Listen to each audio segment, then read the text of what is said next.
Ġie firmat ftehim bejn il-Gvern u l-Special Olympics Malta biex il-Gvern juri l-impenn tiegħu għall-logħob tal-Special Olympics li se tilqa' Malta l-ewwel darba f'Mejju tas-sena d-dieħla.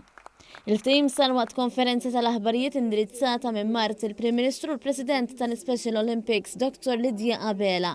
Hija saħqet dwar kif dawn il-logħob se jkunu opportunità biex pajjiżna jkun eżempju u mudell għall-inklussività.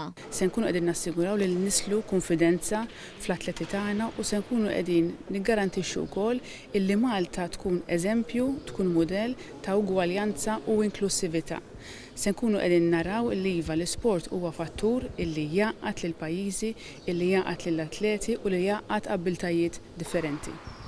Fl-istess konferenza ddiet il-messaġġ tagħha Maria James, atleta tal-Special Olympics li titħarreġ fid-disciplina tal-għawm. Hija tenniet kif is-sem tagħha fl-isports biddilha ħajjitha u ta' aktar kuraġġ u dinjità umana.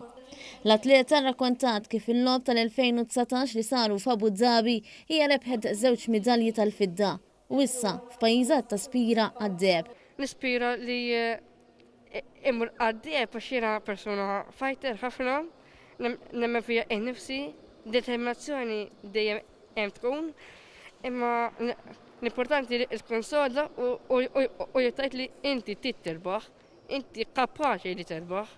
Intant, is-Segretarju Parlamentari Clifton Grima tenna l-impenn tal-Gvern fl-isport. Fil-waqt li ċ-Chairman tat-Task Force dwar il-logħob tal-Special Olympics Oliver Xikluna kif ukoll il-President Reġjonali tal-Special Olympics David Evangelista semmew l-importanza ta' dan l-avveniment.